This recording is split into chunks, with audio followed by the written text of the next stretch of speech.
मतलब वो सीधा कांटेक्ट उसका भगवान से जुड़ा हुआ है, ब्रह्मांड से। एक साल में अक्सर बच्चे कई बार जन्म लेने के बाद, जैसे मान लो 6 महीने, 8 महीने, 9 महीने हुए, और बच्चा सोच रहा है, निरीक्षण कर रहा है, ये घर क्या अच्छा है मेरे लिए, आ तो गया हूं, क्या अच्छा है।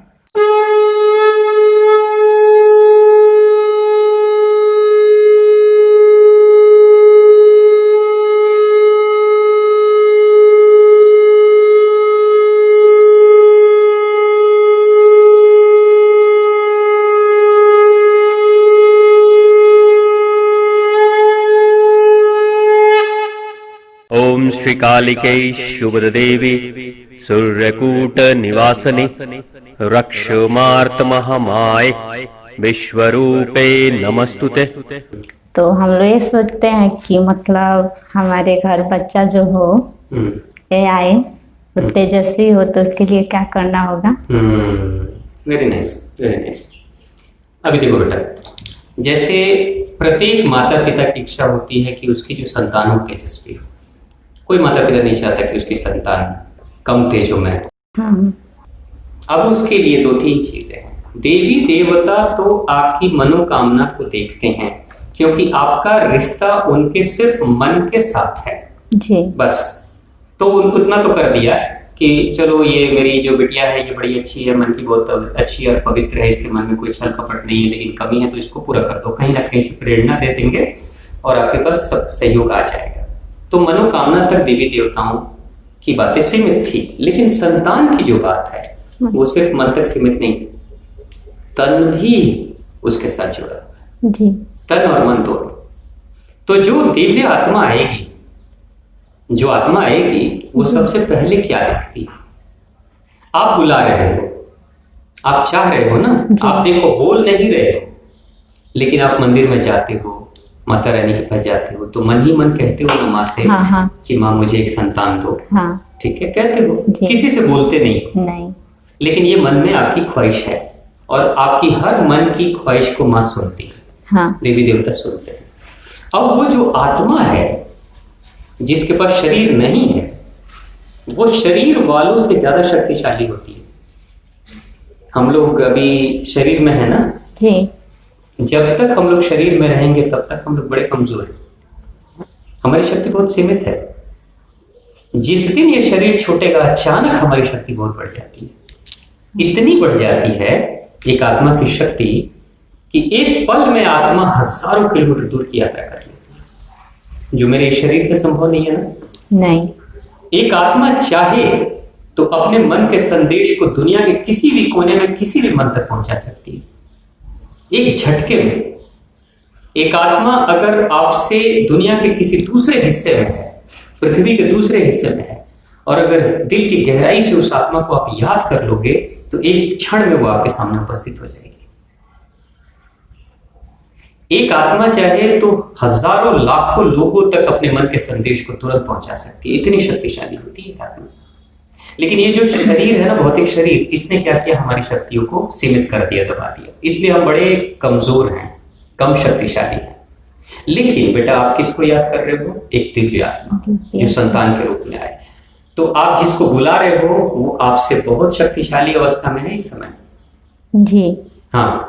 अब वो आत्मा सुन रही है आपकी पुकार को कि मुझे एक संतान की जरूरत है, मुझे एक संतान चाहिए। आप बार बार दस्तक दे रहे हो कि हे भगवान मुझे एक संतान दो।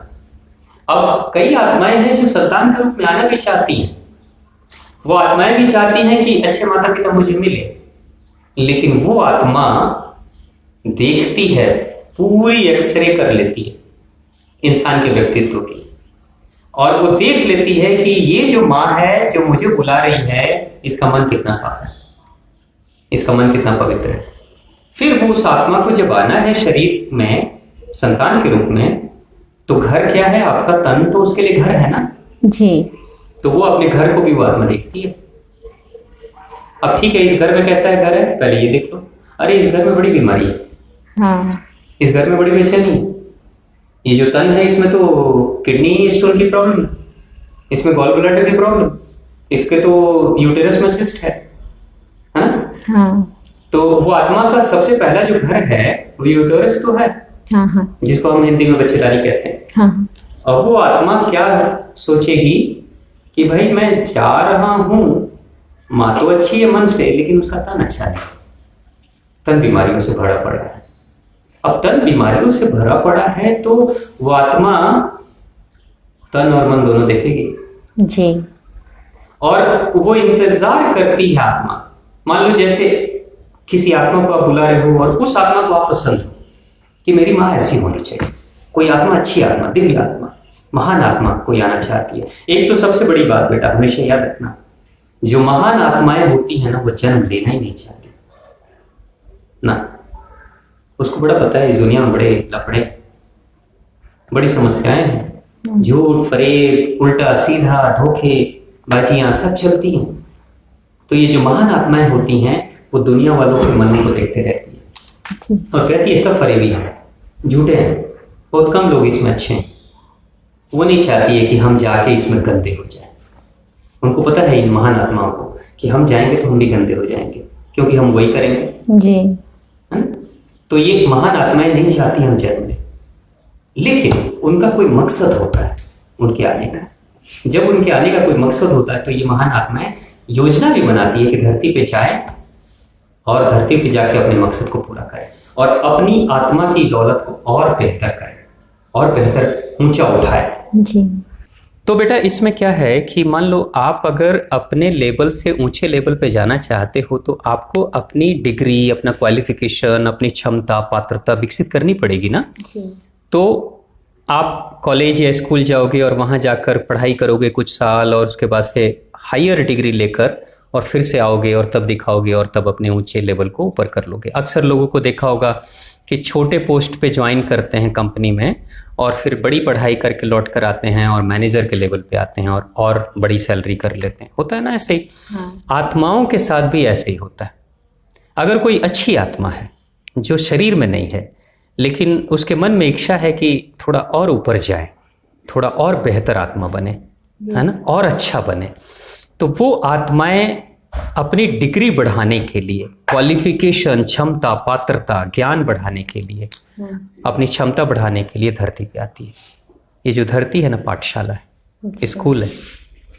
इस धरती पे हम सभी आए हैं अपने लेवल को ऊंचा उठाने के लिए। इस धरती पे सिर्फ खाने पीने नहीं आए, खाए पिए सोए बैठे खाए घर बनाए चले गए, नहीं, ऐसा नहीं। इस धरती पे जो हम सोच कर आए हैं कुछ बड़ा काम करने के लिए हम आए हैं, सभी, आप भी जी। मैं भी, सब भी, है ना। लेकिन क्या होता है कि जब इस धरती पे आते हैं तो 1 साल तक हमें सब याद रहता है। एक बच्चा जब जन्म लेता है बच्चा ना, हाँ। 1 साल तक उस बच्चे को सब याद रहता है। सब मतलब पिछली बातें, ओ 1 वर्ष तक एक बच्चे को पिछली सारी बातें याद रहती हैं जी। कि मैं भगवान जी से क्या बोला था और जन्म लेने से पहले मैंने क्या सोचा था, मुझे क्या करना है, क्या करना अब क्यों जन्म लेना है, कहाँ जाना है, ये सब बच्चे को याद रहता है 1 साल 1 साल तक। और 1 साल में वो बच्चा ये भी देखता है कि ये घर कैसा है, ये माँ कैसी है, ये पिता कैसे हैं, रिश्तेदार कैसे हैं, ये भी देखता है बच्चा। वो बच्चा ऐसा नहीं समझना कि वो बच्चा नासमझ है और बच्चा 1 साल का है क्या जानेगा ना, उसकी जो तीसरी आंखें खुली रहती है, मतलब वो सीधा कांटेक्ट उसका भगवान से जुड़ा हुआ है, ब्रह्मांड से। 1 साल में अक्सर बच्चे कई बार जन्म लेने के बाद, जैसे मान लो 6 महीने 8 महीने 9 महीने हुए और बच्चा सोच रहा है, निरीक्षण कर रहा है, ये घर क्या अच्छा है मेरे लिए, आ तो गया हूँ, क्या अच्छा है, तो उसको लगता है अच्छा लग रहा है, जैसा सोचा था माँ मेरी वैसी है। क्योंकि हर आत्मा चाहती है कि मेरी माँ ऐसी हो जो मुझसे बहुत प्यार करे, जी। मेरा बहुत ध्यान रखे। तो वो आत्मा जब आ जाती है, पहले तो माँ ने क्या किया, पहले तो जन्म लेने से पहले माँ तो बार बार यही वादा कर रही है ना कि हे माँ एक बच्चे को दे दोगे ना तो मैं बहुत प्यार करूँगी, बहुत अच्छे से रखूँगी, मतलब वो अपने प्यार का इजहार कर रही है बार बार। हाँ। और वो आत्मा सुन रही है कि मेरी माँ बड़े प्यार से मुझे बुला रही है, लेकिन जब मैं आ जाऊँगा तब उसका व्यवहार ना बदल जाए, होता है ना। हाँ। अक्सर जो चीज़ मिल जाती है तो इंसान का व्यवहार बदल जाता है। जी। तो अब जैसे आत्मा को तो बड़े प्यार से आपने बुलाया और वो आत्मा चली भी आई, आपकी संतान के रूप में, आपके शरीर में रही, जन्म भी उसका हुआ। 1 साल जन्म के बाद, जन्म से 1 साल तक वो आत्मा फिर आपको देखती है, आपका व्यवहार कैसा है। मान लो जैसे वो आत्मा सो रही है बच्चे के रूप में, और रात में उसको रोना आ रहा है या उसे भूख लग रही है और वो बच्चा रो रहा है और आप आराम से सो रहे हो, ध्यान नहीं दिया और लापरवाह हो, बच्चा याद कर रहा है, मन के तरंगों से बच्चा आपको याद कर रहा है और आप उस तक नहीं जा रहे हो, या जैसा आपने वादा किया था कि मैं इतना प्यार करूंगी और जब मिल गया तो उसके बाद से छोड़ो ना, ठीक है अब तो जन्म हो ही गया, अब क्या करना। जैसे अक्सर लोगों को देखा होगा आपने कि भगवान के पास जाते हैं और वादा कर लेते हैं, हे भगवान अगर मुझे ये संतान मिल जाएगी ना तो मैं ये मुराद पूरी करूंगी, मैं ये आपके साथ करूंगी, ये मन्नतें मांग कर चले आते हैं लोग। और जब वो संतान मिल जाती है तो लोग मन्नत भूल जाते हैं। हाँ। ऐसा होता है ना। हाँ, कभी नहीं भूलना चाहिए, कभी नहीं भूलना चाहिए। क्यों? क्योंकि ये अंधविश्वास नहीं है, वो आत्मा सुन रही है, जो आने वाली है ना वो सुनती है, और वो आत्मा जो सुनती है वो सब उसको याद है कि मेरी माँ इतना बड़ा मन्नत मांग रही है मेरे लिए, मैं ज़रूर जाऊँगा। तो अब वो आत्मा आ गई, और वो आत्मा आ गई और तब आपका व्यवहार वो मिला रही है पहले के वादे से, तो आपका व्यवहार भी वैसा ही मिलता है कि मेरी माँ के लिए मैं ही सबसे अच्छा हूँ। प्रत्येक संतान यही चाहती है, प्रत्येक आत्मा यही चाहती है। आत्माओं को बहुत प्रेम पिता से नहीं होता, माँ से होता है। क्योंकि पिता कैसा है, पिता का संबंध बड़ा कम है जी। 9 महीने तक माँ के साथ में और बच्चे के शरीर के साथ में, उसके रोए रोए में, उसके गोसे गोसे में माँ समाई हुई है जी। और माँ के रंग रग में बच्चा समाया हुआ है। 9 महीने का जो समय होता है ना वो बहुत इंपॉर्टेंट समय में होता है बेटा। इसलिए अक्सर आप देखना कि बच्चे अक्सर अपनी माँओं को ज्यादा प्रेम करते हैं। हाँ। लगाव ज्यादा रहता है, पिता से थोड़ा कम रहता है ना। जी। आपने भी फील किया होगा, हर बात आप माँ से कह सकती हो, है ना। तभी आप देखना कभी कि जब दर्द में आप हो, जब तकलीफ में हो, जब बहुत दर्द हो रहा हो, चोट कहीं लग जाए, तो पहला शब्द क्या निकलता है? माँ। माँ। पहला शब्द माँ ही निकलेगा, हे माँ, माँ। लेकिन जब पिटाई पड़ रही हो तो क्या निकलता है? बाप रे बाप। क्योंकि जो प्रेम का है ना, हमारे दर्द से मुक्ति दिलाने वाली कौन है? माँ। माँ। माँ ऐसी होती है कि अगर बच्चे के जीवन पे खतरा आ जाए तो माँ अपनी जान की परवाह नहीं करेगी, लेकिन बच्चे को बचाएगी, है ना। ऐसा होता है, ये प्रकृति का नियम है। क्यों? क्योंकि उसने 9 महीने का संबंध जोड़ा है बच्चे के साथ में जी। यही कारण है कि माएँ अक्सर अपने बच्चों को बहुत पकड़ के भी रखती है, ये कारण है। आप भी बेटा अभी नई नई शादी हुई है ना, तो आपके साथ भी ऐसा होगा। आपके पति को आपकी सासू माँ बहुत पकड़ के रखेगी। तो अक्सर मैंने देखा है कि जो पत्नियां होती हैं वो दुखी हो जाती हैं कि मेरी सासू माँ इतना क्यों अपने पति को, मेरे पति को पकड़ के रख रही है। नहीं बेटा, वो उनका हक है जी। उसके लिए नाखुश मत होना, क्योंकि आप भी अपनी संतान को ऐसे ही पकड़ोगी। हाँ हाँ। और जब उसकी शादी होगी और उसकी पत्नी जब पकड़ना चाहेगी तब भी आपकी इच्छा वही होगी, हाँ, है ना। ये प्रकृति का नियम है, इस नियम से कोई अलग नहीं है। तो जब हम भी यही करेंगे और दूसरा कोई यही कर रहा है तो उसको स्वीकार करो ना। इसलिए माताएं पकड़ के रखती हैं, ठीक है, आप भी पकड़ के रखोगे। तो दर्द में, पीड़ा में माँ ही याद आती है ना। तो अब वो आत्मा जो है, 1 साल जन्म ले लिए उस आत्मा ने, वो आत्मा शरीर में है, अपनी माँ को देख रही है। वो आत्मा, वो बच्चे के रूप में, मेरी माँ कैसी है, लापरवाह है, क्या है। 1 साल उसने कैलकुलेट किया, मेरी माँ सच में अच्छी है, बड़ी नेक दिल है, फालतू की बातें लोगों से नहीं करती है। क्योंकि एक दिव्य आत्मा को बुलाना है ना, एक महान आत्मा को बुलाना है ना, तो महान आत्मा कैसी आएगी? महान आत्मा कोई छिछोरे टाइप की आत्मा थोड़ी आएगी। नहीं। इधर चुगली, उधर चुगली, इसकी बातें, उसकी बातें, इधर से लड़ाई, उससे झगड़े, इधर के हेरा फेरी, उधर का जेब इधर, इधर का पैसा इधर। हाँ, ऐसा थोड़ी वो आत्मा आएगी। वो आत्मा आएगी तो सच में वो दिव्य आत्मा होगी, महान आत्मा होगी, कोई साधारण आत्मा नहीं होगी। उसको छोटी छोटी हरकतें बिल्कुल पसंद नहीं आएगी। हाँ। लेकिन वो आत्मा देखेगी, अरे मेरी माँ क्या करती है, निकल जाती है घर से सुबह 9 बजे, 12 बजे तक घूमती है, पूरे गांव भर की शिकायत करके आती है, इधर की चुगली उधर की चुगली सब करते आती है। मेरे लिए तो उसके पास फुर्सत ही नहीं। और घर में भी बैठती है तो यही सब करती है, या उसके मन में भी यही सब चलते रहता है। तो वो मन को देख रही है आत्मा 1 साल तक। उसकी इतनी क्षमता है, वो निरीक्षण करेगी, आपको देखेगी। 1 साल तक वो आत्मा डायरेक्ट कांटेक्ट में रहती है अपने ऊपर की अशरीरी आत्माओं के साथ में। क्योंकि आप देखो, एक चीज सोचो, आप यहां आए हो तो आप आए हो अकेले, आप लोग भी यहां हो, आप अपने घर को छोड़कर आए हो, लेकिन घर वालों का तार आपसे जुड़ा है ना इस समय भी। जी हाँ। इस समय भी तार तो जुड़ा है, तार कहाँ डिस्कनेक्ट हुआ। हाँ। जो भावनात्मक रिश्ता है वो तो जुड़ा है आपके साथ में अभी भी, जी हम सभी के साथ में जुड़ा हुआ है। उसी तरीके से उस आत्मा का डायरेक्ट उन दूसरी आत्माओं के साथ में संबंध जुड़ा रहता है और उनसे बातचीत होते रहती है। उस बच्चे की बातचीत होती है, अलग भाषा है वो। भाषा हमारे दुनिया की भाषा जैसी वे भाषा नहीं है, वो एक अलग भाषा है।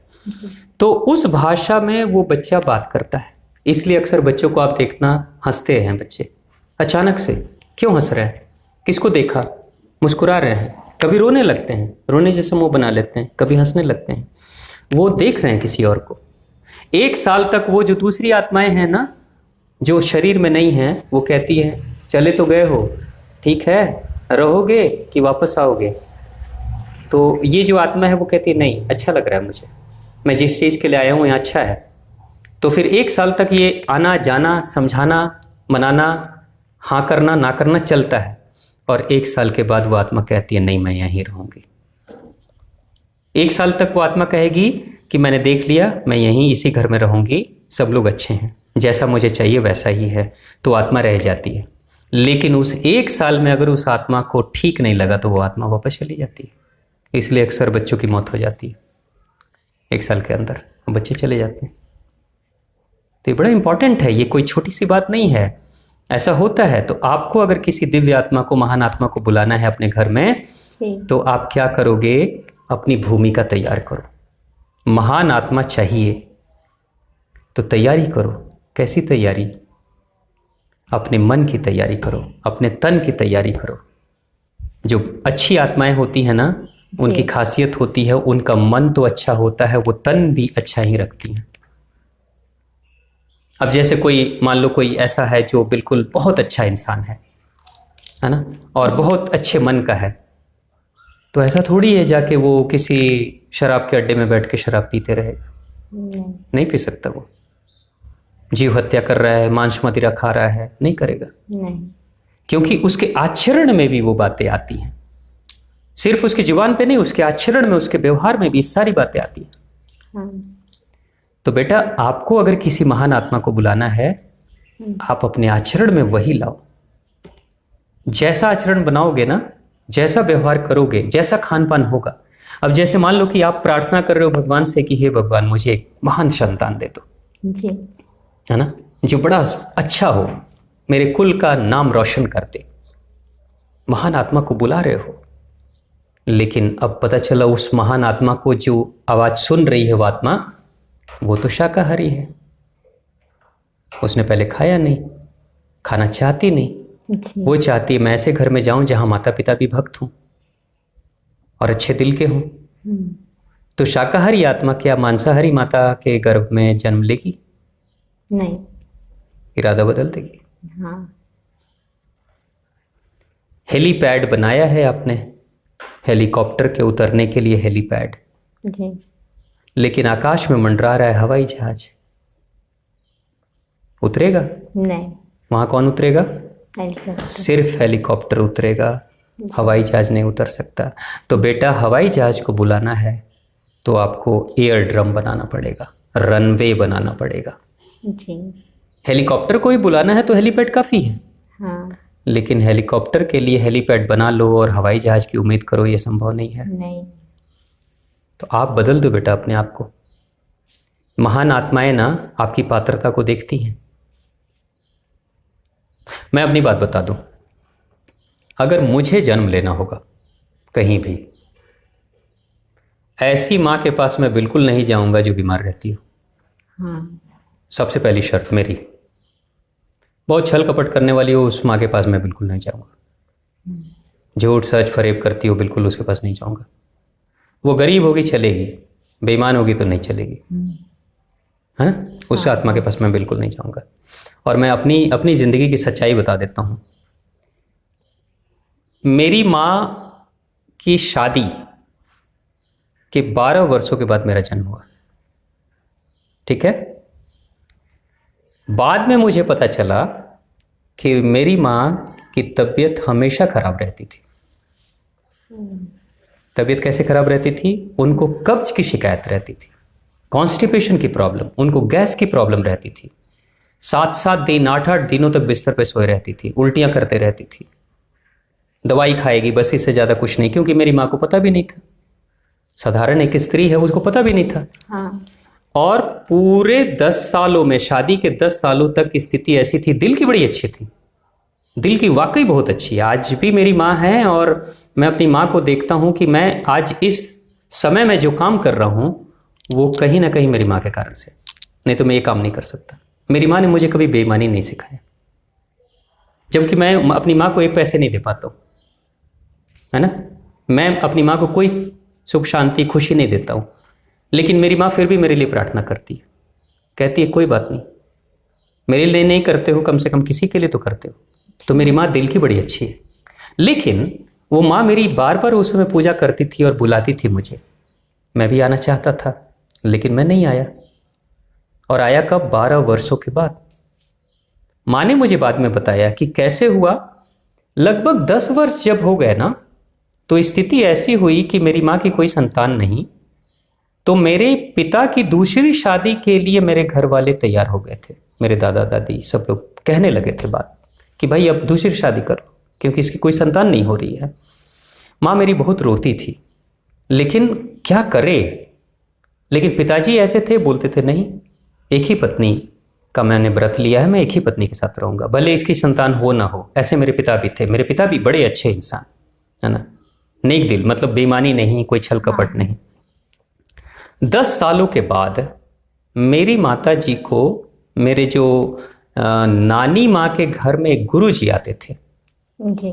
उनसे संपर्क हुआ। उनको मेरे नाना जी नानी माँ ने बताया कि मेरी जो बड़ी वाली बेटी है उसकी कोई संतान नहीं हो रही है और शादी को लगभग 10 साल से ज़्यादा हो गए हैं। तो गुरु जी ने कहा उसको बुलाओ एक बार, मैं देखना चाहता हूँ।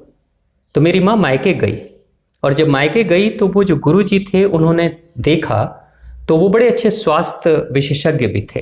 तो उन्होंने देखा तो वो देखकर बता रहे हैं कि इसकी तबीयत अंदर से इतनी खराब रहती है कि कुछ दिनों में इसका जो मासिक धर्म है वो बंद होने वाला है। अब ये बंद हो जाएगा। अब बच्चे का होना तो दूर की बात है, ये साधारण स्त्री भी नहीं रह पाएगी। और माँ ने कहा, मैंने पूछा माँ से कि सच में आपके साथ ऐसा होता था? तो बोलती थी हाँ, मेरा जो मंथली सर्कुलेशन होता था वो नॉर्मल होता ही नहीं था। मेरे सर में दर्द होता था, कभी कमर में दर्द, घुटने में दर्द, पैर में दर्द। पिताजी और माताजी में अक्सर थोड़ी सी एक मतलब असंतोष वाली बातें रहती थी। पिताजी को कभी कभी लगता था कहीं क्या पता सच में बोलती है कि तकलीफ है या कोई बहाना करती है ना। लेकिन मेरी माँ कहती है, मैं दिल से मैं कहती थी कि मुझे कोई बहाना मैं नहीं करती थी, मैं सच बोलती थी कि मेरे साथ ये तकलीफ थी। तो गुरुजी ने कहा कि उस बच्ची को ये तकलीफ है और इस तकलीफ को अगर जल्दी खत्म नहीं किया जाए तो हो सकता है कुछ दिनों के बाद इसकी कोई संतान ही नहीं होगी, क्योंकि इसका मंथली सर्कुलेशन डिस्टर्ब होने वाला है। और 10 सालों से डिस्टर्ब चल रहा है, शादी के 10 साल। तो जब नाना जी नानी माँ ने कहा तो गुरु जी ने कहा ठीक है, मैं कुछ औषधियाँ तैयार करता हूँ। और उन्होंने औषधियाँ दी और औषधियाँ देने के बाद से माँ वो उसको खाती है, सेवन करती है और धीरे धीरे माँ का मंथली सर्कुलेशन नॉर्मल हो जाता है। माँ की जो तबीयत खराब थी वो धीरे धीरे ठीक होने लगती है, सुधार होना शुरू हो जाता है। उसके 2 साल तक वो इलाज चला। 2 साल के बाद तब जाकर 12 साल शादी के हुए तब मेरा जन्म हुआ। अब एक बात सोचो, मैं आने वाले जन्मों में भी अगर मुझसे भगवान पूछेंगे कि तुम्हें धरती पे जाना है तो कैसी माँ चाहिए, तो मैं उसी माँ को कहूँगा कि मुझे वैसी माँ दे दो, फिर से वही मिल जाए, क्योंकि वो अच्छी माँ है, सच में बहुत अच्छी है ना। तो कभी मैं सोचता हूँ उसके बारे में तो रोना आता है मुझे, है ना। तो वो मेरी माँ इतनी अच्छी है, लेकिन मैं यही सोचता हूँ कि आखिर वो माँ इतनी अच्छी थी तो मैं पहले क्यों नहीं आया।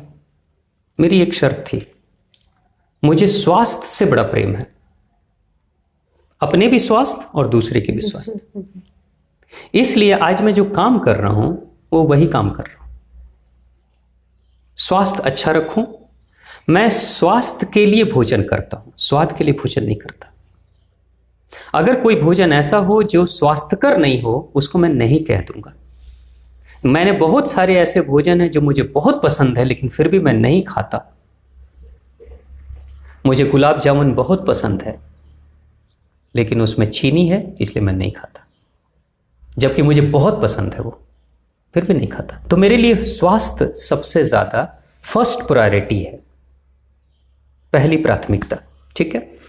तो मेरी माँ की तबीयत जब तक ठीक नहीं हुई, माँ का मन तो बड़ा अच्छा था, मैं आना चाहता था, लेकिन जब तन अच्छा हो गया तब मैं चला आया। मन भी अच्छा, तन भी अच्छा, दोनों चीज़ें हो गई, ठीक है। और देखिए मैं आके किया क्या, इस जीवन में आके क्या किया। जब मैं जन्म ले लिया और जब मुझे याद है कि 6ठी 7वीं क्लास में था, उससे पहले तो बचपन में तो बहुत सारी बातें याद भी नहीं रहती है। 6ठी 7वीं क्लास में मैं माँ को देखता था, सर के दर्द से परेशान रहती थी, लेटे रहती थी। तो मैं जाके पूछता था माँ से कि क्यों सो रही हैं। कई बार माँ के सर को मैंने दबाया, बहुत बार ऐसा होता था।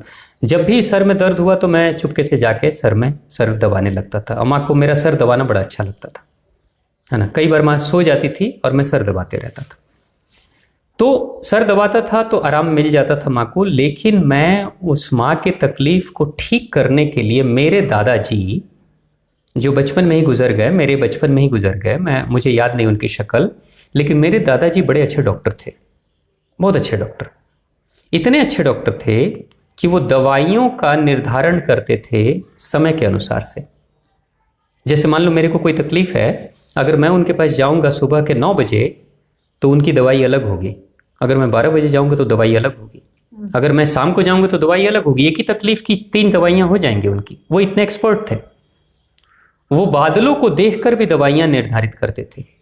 अगर आकाश में बादल हैं तो मेरे लिए दवाई अलग होगी, अगर सूरज खिला हुआ है तो मेरी दवाई अलग होगी। वो बड़े अच्छे डॉक्टर थे, होम्योपैथी डॉक्टर थे, बहुत महारत हासिल, है ना।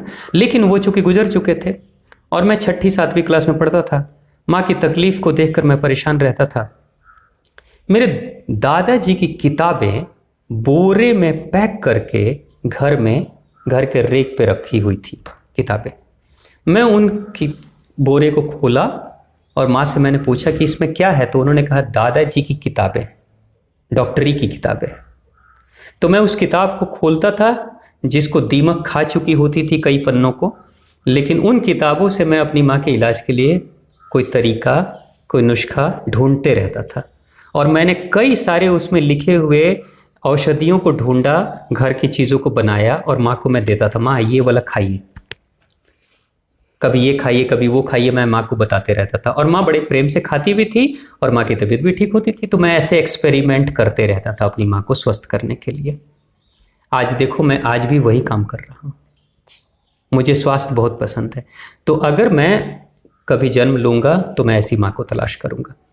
तो करना क्या है बेटा, आत्माएं आपको देख रही हैं, आप पुकारोगे ना, एक बार सुन रही है। वो कहती है मेरे लिए भूमिका तो तैयार करो। तुम मन की तो बहुत अच्छी हो, अपने तन में कोई खराबी है उसको ठीक कर लो।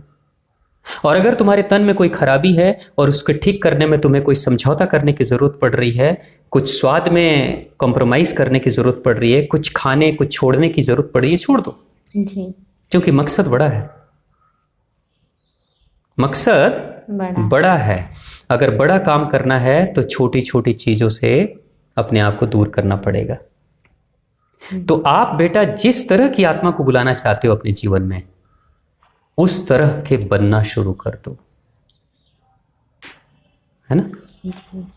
रावण को बुलाना होगा तो पता है क्या करना होगा, डायन बनना पड़ेगा। हाँ, हिटलर को बुलाना होगा ना, वैसे ही नर पिचासनी बनना पड़ेगा, हिटलर की आत्मा आ जाएगी। कोई बड़ी बात नहीं, नहीं चाहिए, नहीं चाहिए ना। तो होगा बेटा, देखो कहाँ से ये सब आत्माएं आती हैं। अब ये जो आत्माएं, संतानें आती हैं ना, दो तरह से आती हैं। कभी कभी आपने ऐसा देखा होगा कि एक करप्ट माता पिता के घर में महान संतान चली आई, ऐसा भी होता है। इसलिए अक्सर लोग कहते हैं कि कीचड़ में कमल खिल गया। हाँ। ऐसा तब होता है जब वो आत्मा कोई बहुत इरादे की पक्की हो और महान आत्मा हो, और वो ऊपर से देख रही है कि ये जो स्त्री है और ये जो पुरुष हैं, ये दोनों बड़े खतरनाक हैं और इससे समाज को बड़ा नुकसान हो रहा है, इनको ठीक करना जरूरी है। लेकिन ठीक कौन करेगा? इनके कारण से हजारों लोग मर रहे हैं, इनके कारण से हजारों लोग बीमार हो रहे हैं, दुखी हो रहे हैं, सबका जीवन नर्क बन गया है। तो इसको दुरुस्त कौन करेगा? तो दुरुस्त हमेशा अंदर से जब कोई करता है ना, तो जल्दी से असर होता है। जैसे आप देखो, गाड़ी चल रही है आपकी, आप गाड़ी में बैठे हो, अपनी कार चला रहे हो, तो आपके सड़क के सामने कोई आ जाए और आपकी गाड़ी को रोकने की कोशिश करे, तो रोकने की कोशिश में क्या कर सकता है? अपनी जान गंवा सकता है, अपनी टांग तोड़वा सकता है। लेकिन अगर आपकी गाड़ी को अगर रोकना है अंदर से, तो बस कुछ करने की जरूरत नहीं, ब्रेक पे थोड़ा सा पैर दबा दो। 70-80 के 100 के स्पीड में भी गाड़ी होगी तो बस पैर दबाने मात्र से गाड़ी रुक जाएगी, लेकिन वहां हड्डियां टूट जाएंगी, वहां मौत हो जाएगी। तो बाहर से अगर किसी चीज को रोकने की आप कोशिश करोगे तो हो सकता है कि घायल हो जाओ, लेकिन अंदर से रोकने की कोशिश करोगे तो बहुत कम मेहनत में आप मकसद को पूरा कर लोगे। यही तो कारण है आज दुनिया में क्या हो रहा है। क्राइम को रोकने के लिए मिलिट्री, पुलिस, प्रशासन, सरकारें, अदालतें कितनी कोशिश कर रही हैं, रोक पा रही हैं क्या? नहीं, बाहर से रोक रही है जी। लेकिन अंदर से देवता कैसे रोकते हैं? बुद्ध को रोकना है, बुद्ध को अगर उंगली माल जैसे डाकू को रोकना है, 999 को मार चुका है, तो बुद्ध जाकर उसके फरसे को नहीं पकड़ेंगे, उसके भाले को, तलवार को नहीं पकड़ेंगे। बुद्ध उसके मन को बदल देंगे, अंदर से जी। मन को परिवर्तित कर देंगे। अगर देव ऋषि नारद को बदलना है, किसी रत्नाकर को, रत्नाकर जैसे डाकू को अगर बदलना है, तो देव ऋषि नारद जाकर उसके हथियार को नहीं पकड़ेंगे। देव ऋषि नारद जाएंगे, सरेंडर करेंगे और उसके मन को अंदर से बदल देंगे, जी।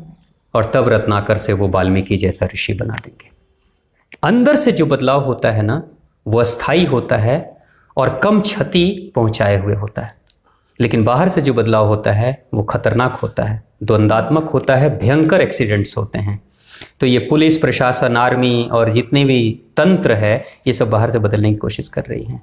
तो वैसी आत्मा जब ऊपर से देखती है ना कि ये माता पिता जो हैं ये बड़े करप्ट हैं, बड़े बुरे हैं और इनके कारण से बहुत क्षति हो रही है, तो ये आत्मा निर्धारित करती है, इरादे की पक्की होती है। ऐसी आत्माएं बड़े मन की पक्की होती है, मजबूत होती है। वो आत्मा कहती है मैं जाऊंगी, मैं इस माँ को ठीक करूंगी, इस पिता को ठीक करूंगी, दुरुस्त करूंगी।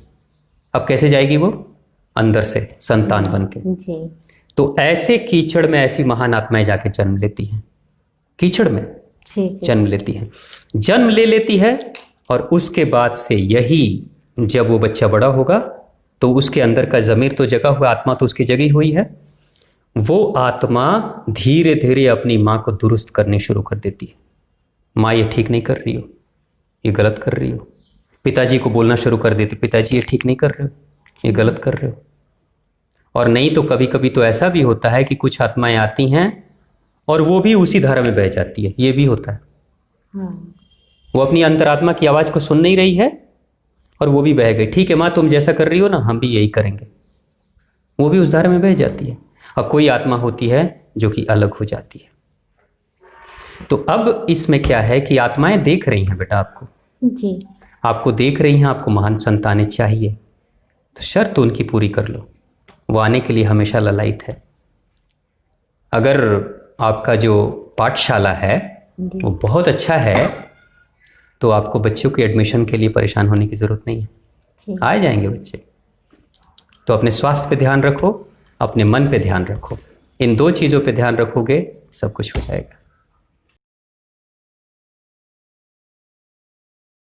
तो बेटा आपको करना क्या है, सात्विक सोच, जी सात्विक मन, सात्विक तन, सात्विक भोजन, जी सात्विक विचार, ये आप करो। यही काम अपने पति देव को भी समझा दो, क्योंकि ऐसे भी आप भारत में हो, आप भारत में हैं, वो विदेश में हैं, जी ठीक है। तो वो वहीं रहकर सात्विक विचार करें, सात्विक सोचे, अच्छा सोचे, अच्छी तरीके से रहें, नकारात्मक विचार मन में ना लाएं। ये नहीं कि वहाँ हैं वो और आप हो यहाँ और दोनों लोग नकारात्मक विचार ला रहे हैं, ना, ऐसा नहीं। बिल्कुल सात्विक करो, जी क्योंकि वो जो आत्माएं हैं ना, वो देखती हैं, वो सब देख रही हैं आपके मन में क्या चल रहा है। होता क्या है, जब ऐसी दिव्य माता पिता जब शरीर से और मन से तैयार हो जाते हैं, जी तो वो आत्मा अचानक से अपना मुहूर्त बनाती है। जैसे अक्सर प्रसंग में एक बात आती है कि भगवान राम को जब अवतरित होना था इस धराधाम पर, जी तो अपने ही योग माया से माता कौशल्या या पिता दशरथ के माध्यम से उन्होंने जन्म लिया। तो वो तय कौन कर रहा है? माता कौशल्या चाहती है कि संतान आए, पिता दशरथ भी चाहते हैं संतान आए, लेकिन जो दिव्य आत्मा के रूप में भगवान विष्णु हैं वो तय कर रहे हैं ना कि कौन सुपात्र है। तो उस समय इस धरती पे श्री विष्णु को अवतरित करने के लिए सबसे सुपात्र महिला अगर कोई थी तो वो देवी कौशल्या थी और राजा दशरथ थे। तो राजा दशरथ पिता हैं और माता कौशल्या एक दिव्य माँ हैं जो तपस्वी स्त्री हैं पूर्व जन्मों में, पिता भी वैसे ही तपस्वी हैं और सात्विक जिंदगी है उनकी। तो ये महान हैं, ये ऊपर से वो देख रहे हैं और देख के उन्होंने निर्धारित किया कि बस ऐसे ही माता पिता की ज़रूरत है मुझे इस धरती पे आने के लिए। तो माता पिता का चयन वो कर रहे हैं, मुहूर्त का चयन भी वही कर रहे हैं, सब कुछ तो वही चयन कर रहे हैं, ये लोग तो सिर्फ माध्यम बने हुए हैं। जी तो उसी तरीके से इस धरती के प्रत्येक माता पिता सिर्फ माध्यम होते हैं, आत्माएं तो खुद देखती हैं कि कौन सुपात्र है, जी कौन उस लायक है। तो क्या करना बेटा, आपको सुपात्र बनने की कोशिश करनी है बस। उसके बाद छोड़ दो कि कौन आत्मा आएगी, फिर तो जैसा पात्र आपका है वैसे ही आत्मा आपके पास चली आएगी, है ना। जैसा घर आपका है, मन का घर, कहते हैं ना मंदिर, मंदिर जो हमारा है वो मन का दर। तो मन का दर कौन है, कैसा है, तो मन के दर में आप किसको बुलाना चाहते हो? देवता को। जी तो अपने मन के दर को, अपने मंदिर को ऐसा पवित्र सात्विक बनाओ कि कोई दिव्य आत्मा की मूर्ति आकर स्थापित हो जाए वहाँ। तो इस मन पे काम करो, तन पे काम करो, सब कुछ अच्छा हो जाएगा और सच में आपके पास महान आत्माएं आ जाएंगी।